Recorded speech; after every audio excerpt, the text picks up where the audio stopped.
Halo anak-anak semua, salam sehat, Om Swastiastu.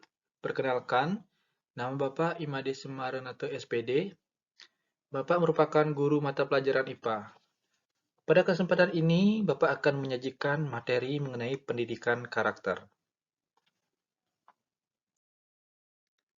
Penguatan karakter menjadi salah satu program prioritas Presiden Joko Widodo. Dalam nawacita beliau disebutkan bahwa pemerintah akan melakukan revolusi karakter bangsa yang mungkin kita sudah pernah dengar dengan istilah revolusi mental. Dalam pengimplementasiannya dalam kehidupan sehari-hari, revolusi mental adalah menjadikan manusia berintegritas, mau bekerja keras, dan punya semangat gotong royong. Yang kemudian pada Kementerian Pendidikan dan Kebudayaan mengimplementasikan penguatan karakter penerus bangsa melalui gerakan penguatan pendidikan karakter atau yang kita sebut dengan PPK. Nah, apa itu pendidikan karakter dan apa saja nilai-nilai pendidikan karakter? Untuk mengetahuinya lebih lanjut, coba kalian ikuti secara seksama materi berikut. Pengertian pendidikan karakter dapat dipahami dari tiap-tiap katanya secara terpisah. Pendidikan merupakan proses pembelajaran, kebiasaan, keterampilan, dan pengetahuan manusia yang diteruskan dari generasi sebelumnya kepada generasi berikutnya. Sedangkan karakter merupakan akumulasi watak, sifat, dan kepribadian individu yang mengarah pada keyakinan dan kebiasaannya dalam kehidupan sehari-hari. Menurut Kaimuddin tahun 2014, pendidikan karakter merupakan usaha sadar yang terencana dan terarah melalui lingkungan pembelajaran untuk tumbuh kembangnya seluruh potensi manusia yang memiliki watak berkepribadian baik, bermoral, berakhlak, dan berefek positif konstruktif pada alam dan masyarakat. Nah, tanpa meninggalkan pengertiannya masing-masing, dapat dipahami bahwa pendidikan karakter adalah usaha yang terencana untuk membangun karakter individu agar nantinya menjadi pribadi yang bermanfaat, baik untuk dirinya sendiri maupun orang banyak. Dalam penguatan pendidikan karakter, terdapat 4 dimensi atau ukuran dalam menilai karakter seseorang yang terdiri dari 1. Olah pikir atau literasi, yang merupakan individu yang memiliki keunggulan akademis sebagai hasil pembelajaran dan pembelajaran sepanjang hayat. Jadi, kalau kalian memiliki sifat ingin tahu yang tinggi, atau mungkin pintar matematika, kemudian menghafal pelajaran dengan baik, itu termasuk dalam dimensi olah pikir atau literasi. Yang kedua, olah hati atau etik, di mana individu yang memiliki kerohanian mendalam, beriman, dan bertakwa. Misalnya, kalian rajin bersembahyang, membanten, atau bersikap jujur dan bertanggung jawab, nah itu termasuk dimensi olah hati. Yang ketiga, olah rasa atau estetik, di mana individu yang memiliki integritas moral, rasa berkesenian, dan berkebudayaan. Contohnya, mau membantu orang lain yang dalam kesusahan atau bangga dan melestarikan budaya dan kesenian daerah kalian masing-masing. Yang keempat, olahraga atau kinestetik, di mana individu yang sehat dan mampu berpartisipasi aktif sebagai warga negara. Contohnya dapat hidup bersih, sehat, disiplin, dan sportif. Ada istilah yang mengatakan, di dalam tubuh yang sehat terdapat jiwa yang kuat. Keempat dimensi ini merupakan satu kesatuan. Jadi, tidak hanya mementingkan olah pikir atau pintar secara akademis, tapi juga memperhatikan bagian-bagian lain seperti olah hati, olah rasa, dan olahraga. Di mana keempat dimensi merupakan hal yang dilakukan secara utuh, menyeluruh, dan serentak. Bapak contohkan di sini, misalkan ada teman sekelasmu yang pintar, tetapi dia bersikap kasar dan jahil pada teman-temannya. Nah, bagaimana pendapat kalian dengan teman seperti ini? Apakah anak tersebut menurut kalian memiliki karakter yang baik? Tentunya tidak, bukan? Jadi, secara sederhana, dapat dipahami bahwa seseorang yang dikatakan berkarakter harus memiliki keseimbangan antara kecerdasan pikiran dengan sikap sosial dan spiritual yang baik pula. Istilahnya, kita kenal dengan cerdas berkarakter, yang artinya tidak sekedar cerdas secara akademis, tetapi juga memiliki karakter positif, seperti religius, suka menolong, peduli dengan lingkungan, dan sifat-sifat positif lainnya. Pendidikan karakter sangat penting diberikan sejak dini untuk mengatasi krisis moral antara lain. Yang pertama, meningkatnya pergaulan bebas, kemudian perilaku bullying, misalkan kalian mengolok-olok teman, kemudian bercanda berlebihan, melakukan kekerasan dengan teman sekelas kalian, ya. Yang ketiga, maraknya kekerasan anak-anak dan remaja. Yang keempat, kebiasaan menyontek. Yang kelima, kejahatan terhadap teman. Yang keenam, pornografi. Yang ketujuh, penggunaan obat-obatan terlarang dan minuman keras. Dan yang kedelapan, bermedia sosial yang tidak memandang etika sosial. Nah, misalkan kalian menulis atau mengunggah tulisan-tulisan yang bernada kasar, ya.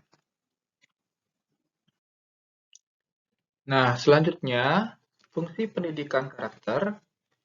Secara umum, fungsi pendidikan ini adalah sebagai pembentuk karakter peserta didik, sehingga menjadi pribadi yang bermoral, berakhlak mulia, bertoleran, tangguh, dan berperilaku baik. Tujuan pendidikan karakter adalah untuk membangun generasi bangsa yang tangguh, di mana masyarakatnya berakhlak mulia, bermoral, bertoleransi, dan bergotong royong. Untuk mencapai tujuan tersebut, maka di dalam diri peserta didik harus ditanamkan nilai-nilai pembentuk karakter yang bersumber dari agama, budaya, dan Pancasila.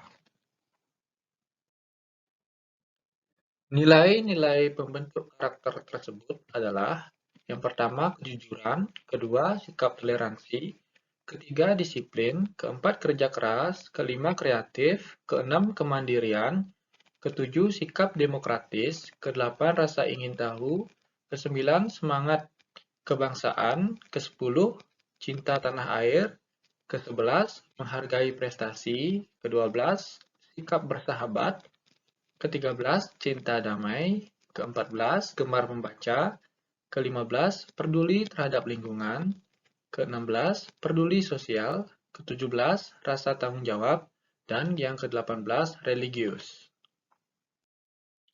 Dari ke-18 nilai-nilai karakter tersebut, diambillah 5 karakter utama yang bersumber dari Pancasila, yang menjadi prioritas pengembangan gerakan PPK, yaitu religius, nasionalisme, mandiri, gotong royong, dan integritas. Masing-masing nilai ini tidak berdiri dan berkembang sendiri-sendiri, melainkan saling berinteraksi satu sama lain, berkembang secara dinamis, dan membentuk keutuhan pribadi. Nilai karakter yang pertama adalah religius. Nilai karakter religius mencerminkan keberimanan terhadap Tuhan Yang Maha Esa, yang diwujudkan dalam perilaku melaksanakan ajaran agama dan kepercayaan yang dianut, menghargai perbedaan agama, menjunjung tinggi sikap toleran terhadap pelaksanaan ibadah agama dan kepercayaan lain, hidup rukun dan damai dengan pemeluk agama lain. Nilai yang kedua adalah nasionalis. Karakter nasionalis merupakan cara berpikir, bersikap, dan berbuat yang menunjukkan kesetiaan, kepedulian, dan penghargaan yang tinggi terhadap bangsa, lingkungan fisik, sosial, budaya, ekonomi, dan politik bangsa, menempatkan kepentingan bangsa dan negara di atas kepentingan diri dan kelompoknya. Sikap nasionalis ditunjukkan melalui sikap apresiasi budaya bangsa sendiri, menjaga kekayaan budaya bangsa, rela berkorban, unggul dan berprestasi, cinta tanah air, menjaga lingkungan, taat hukum, disiplin, menghormati keragaman budaya, suku, dan agama. Nilai karakter yang ketiga adalah mandiri. Karakter mandiri merupakan sikap dan perilaku tidak bergantung pada orang lain dan mempergunakan segala tenaga, pikiran, waktu untuk merealisasikan harapan, mimpi, dan cita-cita. Siswa yang mandiri memiliki etos kerja yang baik, tangguh, berdaya juang, profesional, kreatif, keberanian, dan menjadi pembelajar sepanjang hayat. Nah, jadi di sini kalian bisa mengatur diri kalian sendiri tanpa diperintah oleh orang lain. Misalkan kalian belajar tanpa disuruh, atau melakukan tanggung jawab kalian tanpa diperintah oleh orang lain. Nilai karakter yang keempat adalah gotong royong. Gotong royong mencerminkan tindakan menghargai semangat kerjasama dan bahu-membahu menyelesaikan persoalan bersama, menjalin komunikasi dan persahabatan, memberi bantuan atau pertolongan pada orang-orang yang membutuhkan. Diharapkan siswa dapat menunjukkan sikap menghargai sesama, dapat bekerja sama, mampu berkomitmen atas keputusan bersama, musyawarah mufakat, tolong-menolong, memiliki empati dan rasa solidaritas, anti diskriminasi, anti kekerasan, dan sikap kerelawanan. Nilai karakter yang kelima adalah integritas. Integritas merupakan nilai yang mendasari perilaku yang didasarkan pada upaya menjadikan dirinya sebagai orang yang selalu dapat dipercaya dalam perkataan, tindakan, dan pekerjaan. Memiliki komitmen dan kesetiaan pada nilai-nilai kemanusiaan dan moral. Karakter integritas meliputi sikap tanggung jawab sebagai warga negara, aktif terlibat dalam kehidupan sosial melalui konsistensi tindakan dan perkataan yang berdasarkan kebenaran.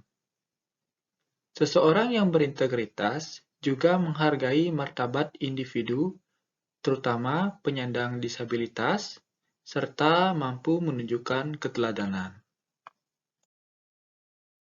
Baik anak-anak, untuk kedepannya kalian diharapkan mampu menerapkan 5 nilai karakter utama tersebut dalam kehidupan sehari-hari. Dari religius, nasionalis, mandiri, gotong royong, dan integritas. Demikian pemaparan materi mengenai pendidikan karakter dari Bapak. Salam sehat, dan Bapak tutup dengan para mesanti. Om Santi Santi Santi Om.